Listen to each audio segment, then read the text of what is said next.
allein gestellt, seitdem du 15 warst. Rücksichtslos, aggressiv und undiszipliniert. Das ist doch eine Rebellion, oder? Ich rebelliere. So, Rogue One is like a proper war movie in a way, which is kind of different from the other Star Wars films. So, was it difficult for you to approach a Star Wars film from that very new angle? One of the first things I'd do when you'd make the film is I'd get images from other movies and say, this is how I want the film to look, you know, or photography or architecture and design, and there was a lot of war photography because it felt like we were going to have these big battles in the film, and as an experiment we would Photoshop like rebel helmets over the top of soldiers and replace, like, you know, dead people on the floor with stormtroopers and stuff like this, and it suddenly felt really powerful and like a version of Star Wars that we all got really excited about, and we would show it to the studio and they'd go, yeah, go make that, and I kept waiting for them to say, no, actually, don't do that, but they didn't. It was really good.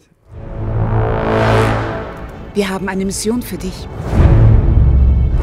Ein Test einer bedeutenden Waffe steht bevor. Wir müssen wissen, was es für eine ist und wie man sie zerstört. What is your favorite moment during the shoot? I mean, there's so many. Got to meet George Lucas, you get to film Darth Vader, I met Luke Skywalker, get to fly in an X-Wing, get to had a cameo in the film, you know what I mean?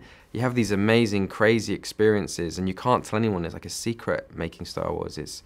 I'm not allowed, I didn't even tell my family or friends anything, and because I want them to see the movie and enjoy it, and but when you're filming Darth Vader, you become the most popular man in the world, and everybody turns up to set and everyone's hanging in the wings watching and pretending they've got a job to do but they haven't. That was very surreal. It was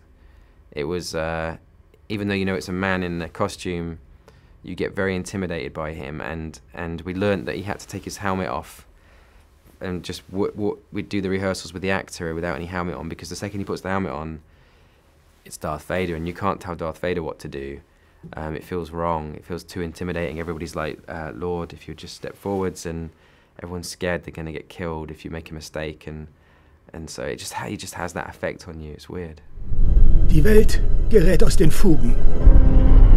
Imperiale Flaggen beherrschen die Galaxis. What was your first contact to the Star Wars universe as like a child or so?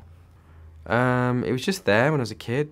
I was 2 when the film came out, and so my parents had a Betamax player and I had a copy of the film that I watched like every day as a kid before school, just the first 20 minutes, and we'd rewind it the next day.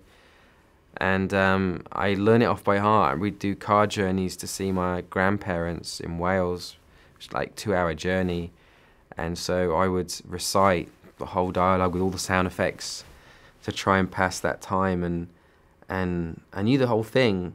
I can't quite do it today. I know lots of little bits, but I can do the sound effects still, but it had a massive impact on me. Der Captain sagt, du bist ein Freund. Ich werde dich nicht töten. Danke. And your favorite episode?